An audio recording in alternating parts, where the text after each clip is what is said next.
300 run தோ வரப்போகுது தோ அடுத்த மேட்ச் வரப்போகுதுன்னு ஆஹா ஓஹோன்னு சொல்லி அவங்கள டம்மி பீஸ் ஆகிட்டீங்களேயா. டாஸ வின் பண்ணி கமின்ஸ் பேட்டிங் சூஸ் பண்ணத்தா யப்பா என்ன சத்தண்டா கிரௌட்ல இருந்து ஹெட்டும் கமின்ஸும் சேர்ந்து அழகா ஒரு காமெடியை பண்ணி எஸ்ஆர்ஹெச்சோட இன்னிங்ஸ் ஸ்டார்ட் பண்ணாங்க. இந்த காமெடிக்கு அப்புறமா தலைவன் ஸ்டார்க்கு உள்ள பூந்தா வயசாயிடுச்சு அவ்வளவுதான் ஸ்டார்க்லாம் ஒண்ணு இல்ல அது இல்ல இது இல்லன்னு கதறிட்டு இருக்காங்க கமெண்ட்ரியில.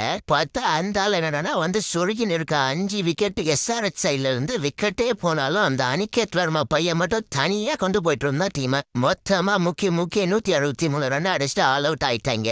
டெல்லி கேபிட்டல் சைட்ல இருந்து மெகக்கு பொலந்து தலை போறான்னு பார்த்தா நம்ம ஃபேப் பொலந்துட்டு இருக்காப்ல. மெகக்கு புதுசா பேட்டிங்ல ஏதோ ட்ரை பண்ணிட்டு இருந்தா அது என்னன்னு தான் தெரியல. அப்புறம் எஸ்ஆர்ஹெச் சைட்ல இருந்து இன்னொரு சின்ன பயபுள்ள அன்சாரி என்னம்மா பவுலிங் போட்டு 3 விக்கெட் எடுத்துட்டாங்க. என்னதான் விக்கெட் போனாலும் போறலும் ஸ்டெப்ஸா முடிச்சு கட்டிட்டானுங்க வின் பண்ணிட்டாங்க. ஆனா ஒண்ணுப்பா 2 டீமும் மாறி மாறி கேட்ச பிடிக்கும் போது வயிறு வாயிலா எரியுதுடா டே சிஎஸ்கே.